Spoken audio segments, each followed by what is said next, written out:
am here with my really good friend, Gerard Howard. And I'm up here just smiling because, we go way back. Gerard and I both started HBCU band websites around the same time. Gerard's actually predates mine a little bit. Gerard, he marched for Jackson State, percussion player. And so I just wanted to talk to him and find out his experiences and, just learn a little more about him. Because to me, he's a little bit under the radar, but I still think you need to know about him. So how you doing? How you doing?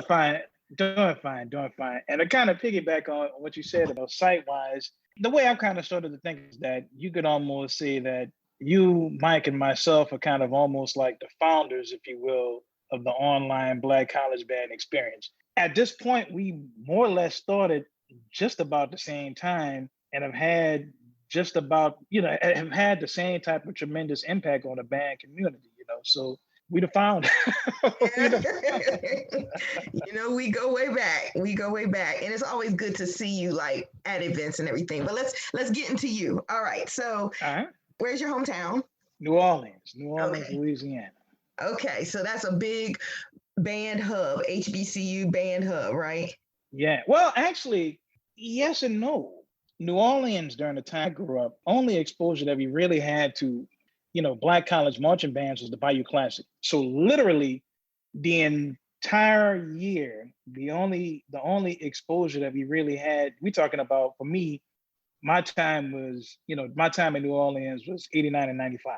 So basically, Bayou Classic Battle of the Bands and the Bayou Classic was the only time that we ever saw bands come down. Every now and then, Southern might come down for Mardi Gras, whatnot. But we more or less operated, I guess you could say, Southern was a huge influence in the city. But besides for Southern, we operated without seeing anybody. Okay. So the way I would kind of really think about it, when I say operated without seeing anybody, I mean, all we had were audio tape, band tapes, and a few people may have actually had videotapes, and we heard rumors of bands. You see what I'm saying? Mhm. All the general New Orleans band community had really been exposed to was Southern and Grambling on a regular basis. Every now and then you might get some people who go to Texas Southern, or some people who went to Florida A&M and all that stuff, but it was rare. A large majority, pretty much the entire, the city had a huge Southern influence. But I want to get back to you. I want to get back to you. So I know you're a percussion player. I know you play bass drum at Jackson, right? Yeah. Okay. So let's go back to when did you first learn percussion? Middle school, 7th grade or so, or earlier? Earlier. I started off playing snare, actually, and I took private lessons at first. And took private lessons so I could play by the time I got to elementary school. By the time I went to junior high school, I played snare. And then when I got to high school, I played bass drum. So bass drum up until college. Okay. Concert band wise, though, I'd kind of jump back and forth between bass drum and snare. Okay. So what made you want to choose percussion, or was it, it sounds like you were pretty young. So was it that your parents, your family chose it for you? When I was a kid, I was at a parade, Mardi Gras parade, and I was at Endymion one year, standing on Canal Street, and I saw this drummer go by. At the time, the band was, the section was doing Police Beat, but he did this really, really, really long roll during his Police Beat. And I just remember that that was always just the coolest thing, for me as a kid. I'd said I wanted to do that. And so that, I think there are probably a ton of kids who grew up wanting to be drummers, and I just happened to be one of them. Okay. So you play, percussion all through elementary, middle school, and then you reach high school. What was your high school like? I went to McDonough 35 Senior High School, home of the Ron Eagles. You got to say the whole name of the school like that? Yeah. Okay. Junior high school too. I went to Francis William Gregory Junior High School for all the New Orleans people who happen to be watching. But high school was a great experience. We fought against a number of, and I say high school, but really in New Orleans, you have to really put the junior high school and high school component together. We saw as much action as the high school saw. And when I say action, I mean, in New Orleans was a little bit different. The band world, I think, is kind of really catching up to it now, in a sense. But we had a football season, obviously, where most bands go at it. But then we had parade season. And it wasn't just about it being a parade season. We went at it before the parades. So when I say went at it, I'm talking about as soon as somebody got off the bus. Matter of fact, you was waiting for the action before you left the band room, before you left the parking lot, before you left the school. Everybody was about that action. And by the time you had hit the parade grounds, you was waiting for somebody to line up against you. If you was a junior high school, you didn't care whether or not it was a high school or whomever. It was just somebody here waiting for that action. So for us, junior high school, obviously junior high school is a fetus for high schools, but that in New Orleans, it's an easy continuation. The action that we saw in high school is the same action that we saw in junior high school. The spirit of it was the same. Okay. All right. So you obviously went to Jackson State. So why did you choose Jackson State? Well, that's an interesting question. I didn't get exposed to Jackson State until the last minute. And I would say that has kind of always been the story I tell behind it has been one of the reasons why I was kind of really on this thing about exposing people to other programs. At the time, I had actually decided, by the time when I got a band scholarship to go to Jackson State, when I got to my senior year in high school, I gotten to the point that I decided to some extent to wanted to kind of move on to something different. When I was looking for colleges, I decided that I didn't want to perform. I wanted to kind of get out of the band. At the time, I had just gotten a internship right out of high school for this program that allowed me to basically intern in my field directly out of high school, the En-ROADS program.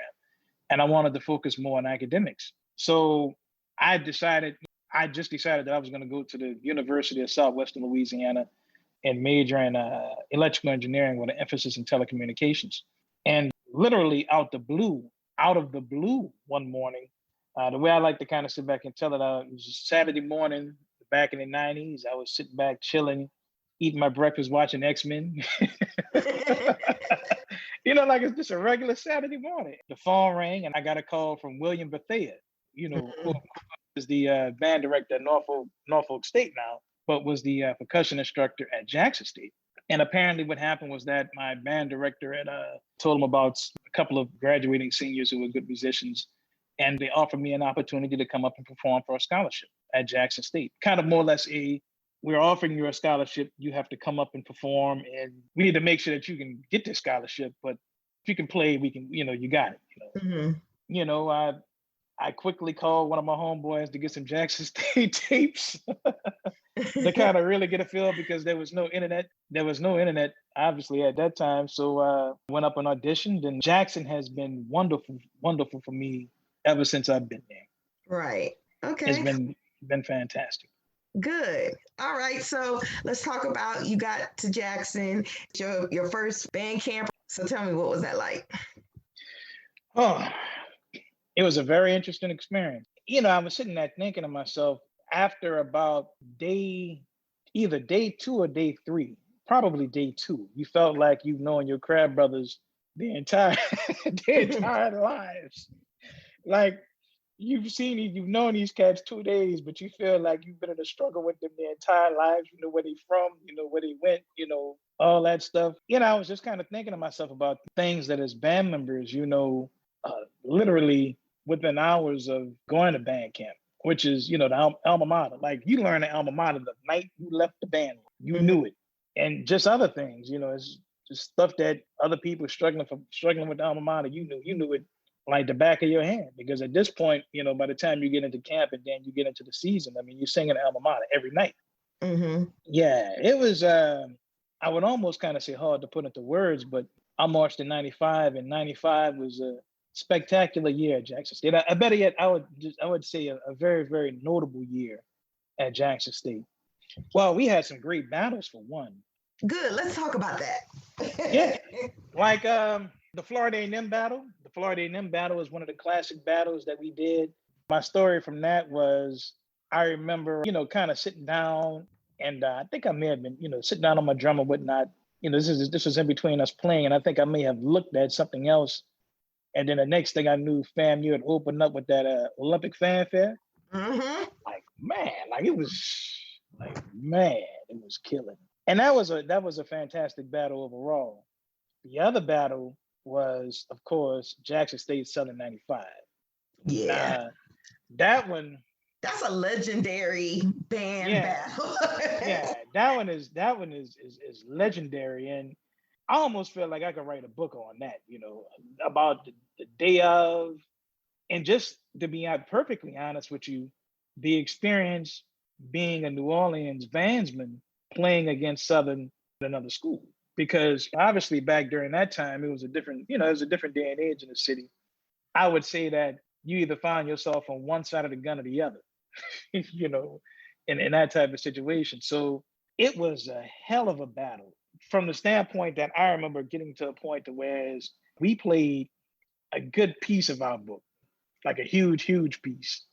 At the end of the battle, basically, then matter of fact, they cut the lights off. It seemed like maybe like an hour into the battle. The battle, I think I want to say battle-wise, it was probably about maybe 10:30 till about 1. We didn't leave the stadium till about 1, and the stadium was closed. Like we had to leave through some turnstiles, basically. Like as in everything was completely closed. Mm-hmm.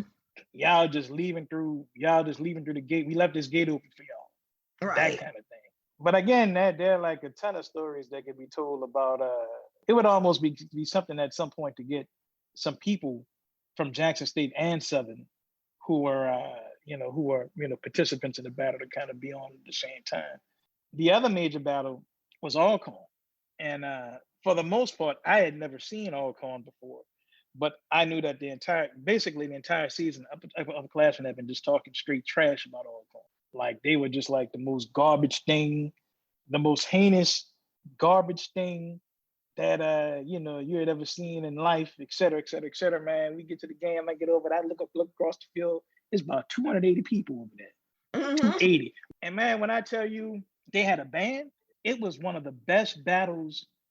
Alcorn was, I wouldn't just say it was like a sleeper battle, but it was Jackson State Alcorn 95 easily becomes one of my most enjoyable battles because it was a neck and neck what battle. I mean, they sounded good. We sounded good, but they sounded good too. Mm-hmm. I enjoyed their arrangements. I think they played "You're Not Alone." They put their hats on. They all put their hats on and all that stuff, and then basically just kind of all in unison and whatnot, moved their head back to one way or another way or whatnot. And I mean, again, I'm just kind of saying all these things objectively as a band here. I enjoyed them.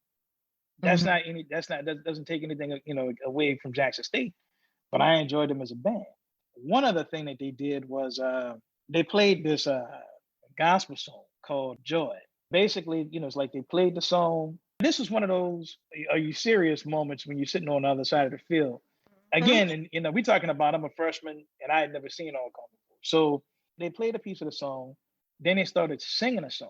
And so again, we're talking about a 280-piece band that just turned into a 280-piece choir that's singing in harmony, joy, joy, joy, and just kind of doing like a 280-piece choir. I mean, it was a great battle.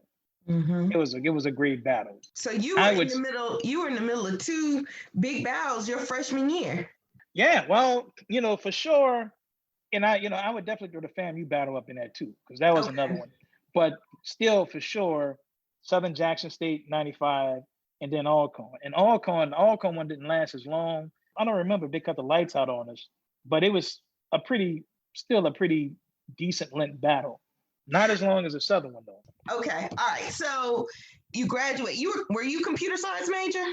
Yeah, computer science major. Okay. I majored in math pre-engineering at Jackson State first, and then eventually switched over to computer science, which was a better route to go because, basically I wanted to work with the internet. Had I done math pre-engineering, I would have had to switch to an engineering school for another 2 years. And computer science, for what I wanted to end up doing at the end of the day, was the better route to go. Okay. All right. So you graduate and how'd you get the job at Jackson State? Because you're still there, right? Yeah. So essentially, I had been building, I guess that kind of comes down to history and all that stuff too. I've been building websites. Interesting story there. My freshman year at Jackson State, again, for reference, for some of the younger folks listening, not that they're young, I guess I'm old, but the younger folks are probably like in their 20s. But during this time, we're talking about like 95 here. So, basically the internet was still more or less, the World Wide Web as we know it was still more or less in its infancy. Like Mosaic might have been out during that time, and then Netscape 1.0. So my freshman year, I saw people in the computer lab. I think I started doing work study in the computer lab probably my freshman year, and I saw people there building web pages, and I would ask them how to build web pages and all that stuff, and it was like, they just kind of shoot me off and told me to, just kind of go it on or whatnot. Nobody had time to show me anything, and so I got a book and started building pages myself. Just got a book and just went through examples, went through the Hello World example and all that stuff, and eventually started building pages myself. And so maybe about the spring of 96, I created a page for the ROTC department at the time. This is the early 90s, so you could do that kind of stuff as a student back during that time. But I created websites for different departments and whatnot while I was there. And just kind of getting into the infancy with Black College bands and how all that started. To kind of go back a little bit, I marched to the band my freshman year. By the end, I went there to band scholarship, marched my freshman year. By the end of my first year, I got an academic scholarship that basically just wanted me to go to school. They were paying full ride, tuition, out-of-state fees, book stipend, like books, as well as like a $600 a month stipend. And sitting with the conferences. Exactly. We're talking about $600 a month back in the 90s, back in the mid 90s. So basically, they just wanted me to go to school. That was their thing. We just want you to go to school. We, rather you not do anything else, we just want you to go to school. So I wrote the band directors a letter, thanking them for the opportunity for getting me at Jackson State.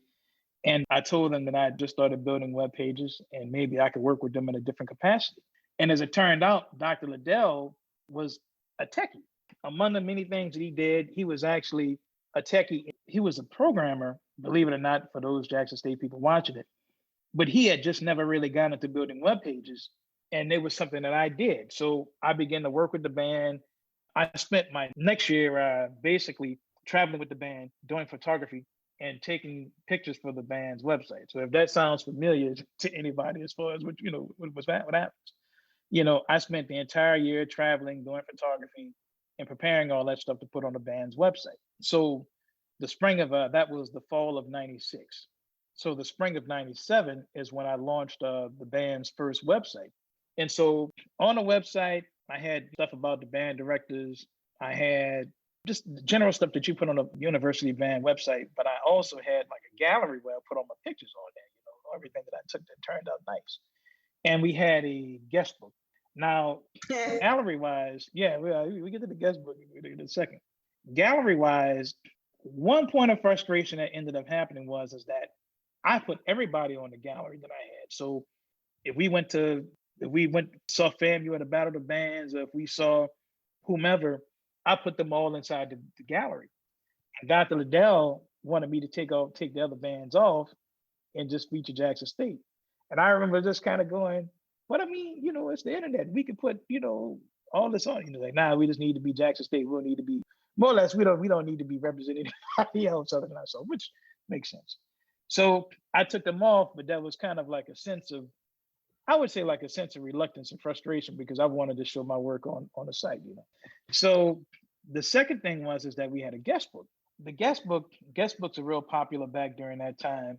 They were just a spot for people to go on and say, hey, look, we like you, we like the band. Usually alumni would come on there and, just kind of give shout outs and all that stuff, etc. But what started happening is that other bands would come on the site and basically started talking noise.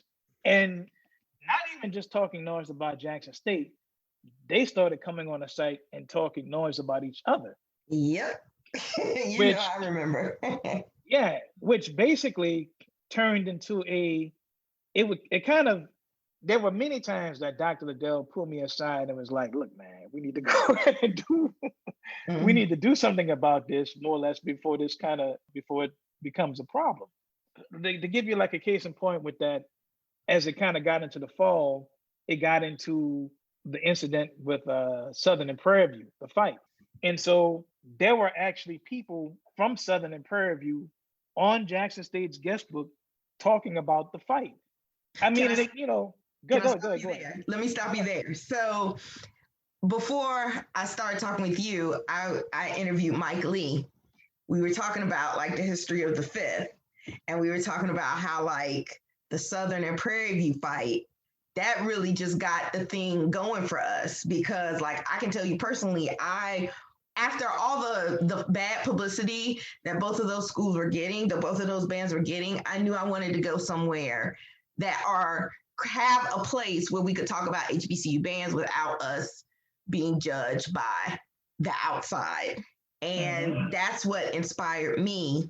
And, I was surfing the net at this time, and I ran across the Jackson State book. And so that kind of inspired me to do my side site before I even met Mike. So I think it's just funny how we're all connected. Yeah, because that one was also again, Dr. Liddell going, hey, look, man, you got to do something with this stuff. And so, you got to get these people off of here. And so it became obviously, just like you're saying, these people need some place to go, which ended up leading on to blackcollegebands.com. It was like there has to be a transition. It has to be a transition from this to some kind of site where basically band heads can go and discuss band related topics. And so for that, when I ended up starting, I kind of there were different elements that were there that needed to all exist. So one, like I mentioned, the fact that I wanted to, that I was going to games every weekend and doing photography of bands. I wanted to be able to have a place where I wanted it to be like ESPN, where, every weekend you could just kind of go and you can see what happened band-wise and whatnot. And so when I first started blackcollegebands.com, I had a digital camera. I'm gonna run and get it right quick. This one is a replica of the one that I had before, but it was a Kodak DC-50, because I had it all planned out. Maybe what I do is I kind of go to send you a picture of it. But the idea was to basically, this is like 1998. So 98, yeah. I was gonna ask you, when did the site first go live? 98? So the site went live fall 98. Fall 98 is when it first Man, went up. We were really close because I started my side site in like October 98. So we were right there together. When I came to your house and visited, you had all of these press passes that you had like through the years. And that's the one regret that I have about the whole thing when I was going to games all the time, is that I threw away not all of them, but some of my collector's items, and I should have kept them. Like coming to your house and seeing those made me think, oh man, I should have saved those. Well, I'm sure you still got a bunch of them, huh? They somewhere. Oh, come on. They somewhere. I got some Honda ones somewhere, the first few Hondas. But I kept all of them. Yeah. Highlights. Boombox. Let's talk about Boombox. How did that nickname come across? Okay. Well, yeah, that one was the easy one. Basically, a lot of the names that I ended up naming were just kind of naming conventions, with me just trying to figure out how to name either events and our footage. So Boombox wise, at this time, I've been shooting the Boombox. I've been shooting the Jackson State Southern game for a while now, and basically, on Marching Sport, I got tired of calling it, Jackson State versus Southern, Jackson State versus Southern 01, Jackson State versus Southern, blah, blah, blah, blah, blah, And from a bandhead standpoint, the game is a classic. One, it's a classic. It's a classic for us. Yes, Yeah, definitely. regardless of whether anybody Mhm. else sees it as a classic, it's a classic for band heads. So I was just naming the section, the photography section on my site. Like I didn't want to call it Jackson State versus Southern. So I literally just went Human Jukebox, Sonic Boom in the South, Juke Boom, Boombox Classic. Like I just put it together. And it was really just something that I just named a section. I just named a section of my site at the time. And so the next year, I just happened to be talking to a cat from Atlanta. I heard him say, "Man, the Boombox Classic is gonna be pretty hot." I said, well, and I kind of went like, "What? Did he just say Boombox Classic?" And it apparently, picked up and had really kind of been called that ever since. Ever And since. that was '02. And to be honest with you, it's been other things that have kind of really been just like that too. Say for instance, let's take the zero quarter for instance. Mm-hmm. So with that, the zero quarter got its name probably. This is during the marching when I was doing the marching network. The zero quarter got its name somewhere probably between '06 and '08. During this time, for me, the first 7 to 8 years or so of between blackcollegebands.com and marching sport, I did photography the first from like '98 up until '05. And for context and reference, '05 wise, we're talking about a time when broadband internet started to kind of become more popular in households, Mm-hmm. and editing video footage was becoming a little bit easier than what it was before. Like prior to '05, it was hell, hellish It enough takes for all people. night. It takes all Yeah, night. I remember having to go to games. Like I would record at games, and by no means I'm like a big time editor or anything, but I remember having to go to games and like cut and make clips, and it would take me hours. to the point that you don't know you don't know what you're gonna get by the time you finish. Yeah, Like and that it's kind it's of not thing. even enjoyable. Right. Again, you don't know what you're going to get by the time you finish. So I did photography and audio clips for the first, 7 or 8 years or so. In Mhm. '05, I switched to doing video, and it became popular. It was like, let's say like if I had been going to games and doing audio clips, the fact that I went to this game and did video afterwards, people had, just lost their mind because Right. people weren't able to kind of really see video at that time that soon behind a game or somebody with access that was going to games and getting it, etc. So the very next year I started the Marching Network. And the Marching Network, YouTube was also kind of really coming into play back during that time also. But the Marching Network was a YouTube-like site for bands. And for reference, I guess for the younger folks listening, I would say that at that time the Marching Network was the YouTube for bands. Yeah, We had more band videos than what YouTube had band I wise. And agree. when band heads went to upload band footage during that time frame, they uploaded it on the Marching Network.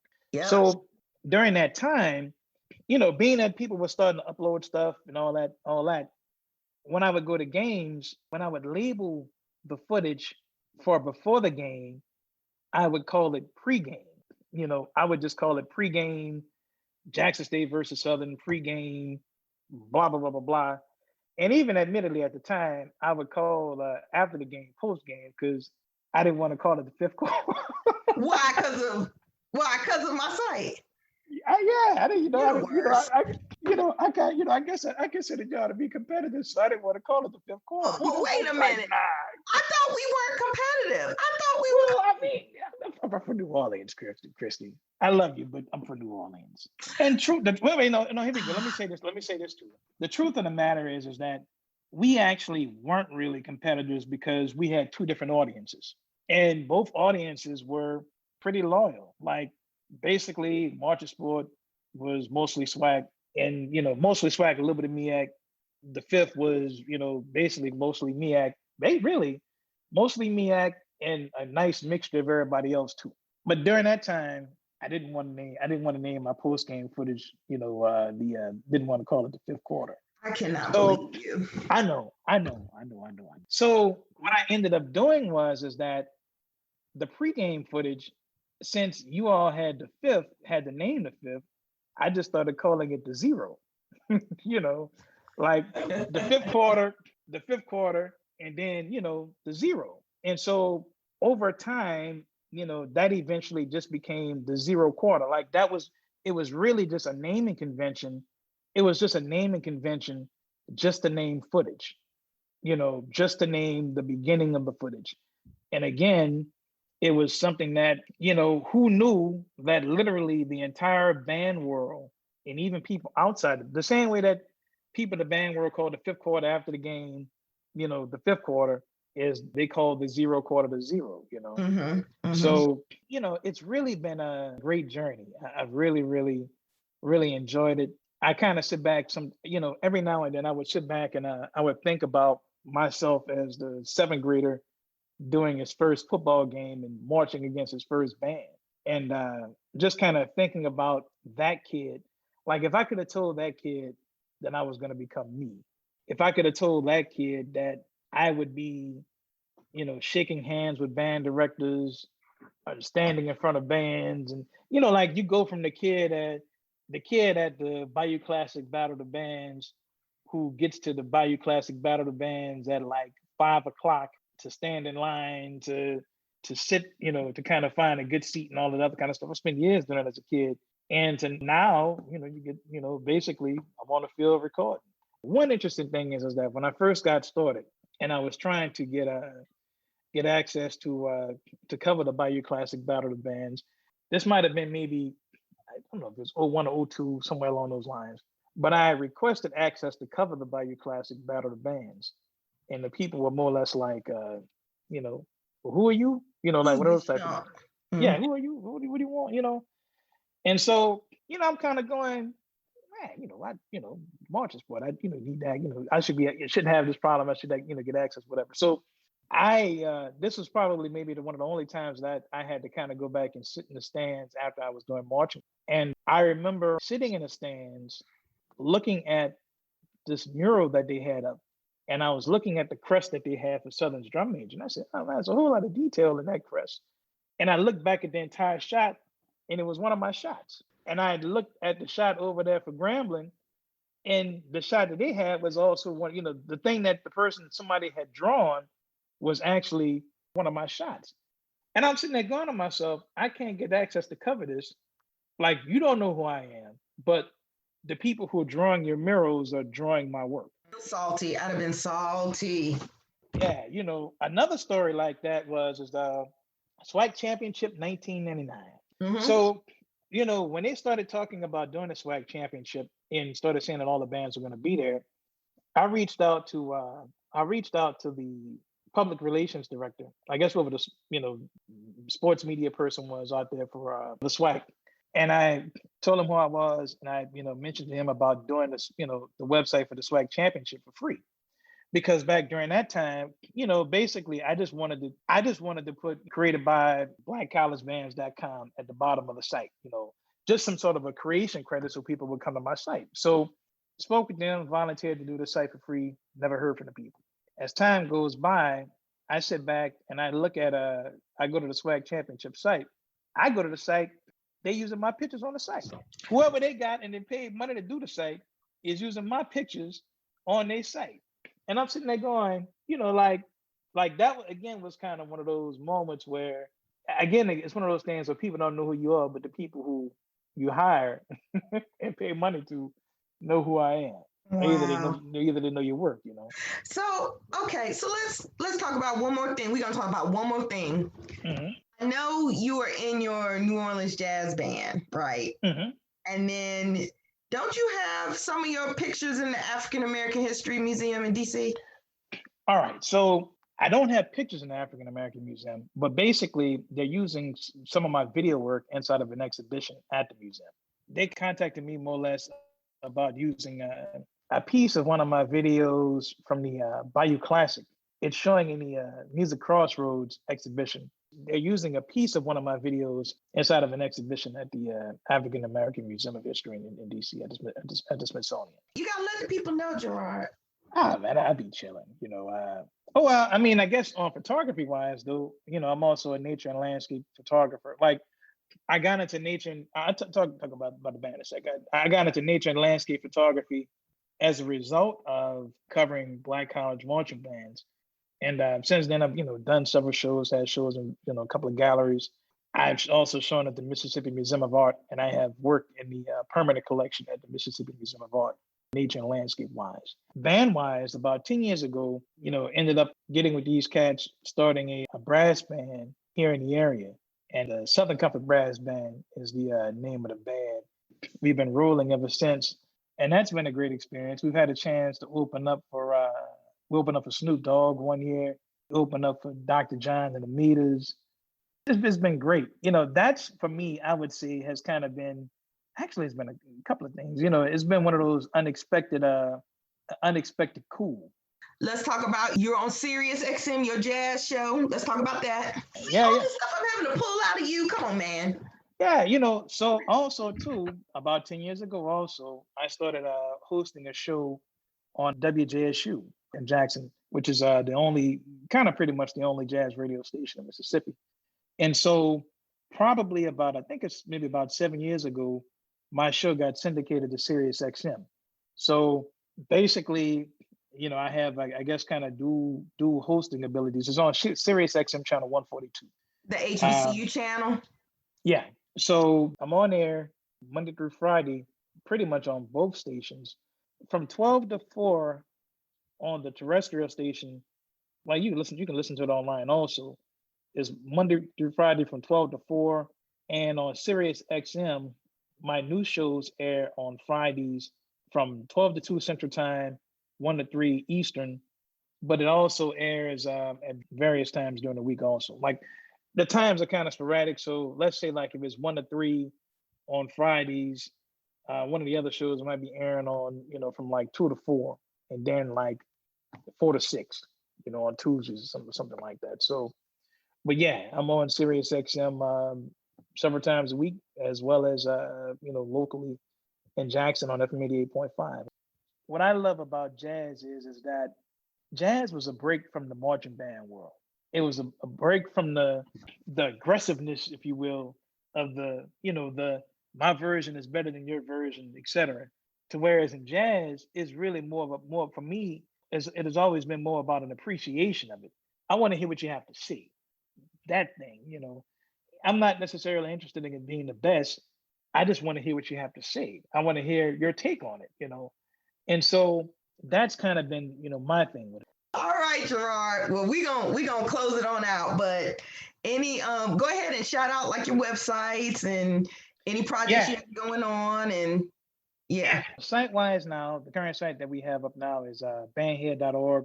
Also, nowadays you can catch most of the stuff that we do is on YouTube at Marching Sport on YouTube. The name previously was HBCUbands.com for the channel. And I'll be working on some HBCUbands.com, projects. So that's some stuff in the works with that. But the channel is Marching Sport, and I do all the the video and the editing and all that stuff for that. So you can check that out. All right. Well, it's been great talking to you, and man, you're a humble dude, even though you hurt my feelings with that 5th quarter, 0 quarter stuff. But anyway, other than that, you are a very humble dude, and you do not you're not one that's in the spotlight, but you do a lot of good stuff, and I want you to be recognized for it. And you've been my friend for years, and so it's all good. I don't know. At some point, we had to tell a story about how we met. You see what I'm saying? And how interesting that piece was. I don't know if you got time. Yes. So the story with that is that at some point when we started our sites, I think I must have reached out to you just to kind of talk to you, just, kind of like as a, hey, is somebody else doing a Black college band site? Hey, how are you? Let's sit back and talk. Basically, we talked for a few minutes, found out that we were both members of the National Society of Black Engineers. Yeah. And then started talking noise. Talking noise about what region we was from ever since. Because too hype. I got to give a shout out to hype. Region 3 for all the National Society of Black Engineers people, engineers people who happen to be listening. Region 3 is in the house. Yeah, my former life I was an engineer, so I still always rep NSBE. I got a mug right back there, my NSBE mug back there. So I always got a piece of it with me. There we go. You have listened to the HBCU Band Experience with Christy Walker. Interviews and editing conducted by yours truly, Dr. Christy Walker. The music is District 4 by Kevin MacLeod, and you can find this podcast on hbcubandexperience.podbean.com. You can find us on Apple Podcasts, Spotify, or wherever else you get your podcasts. Take care.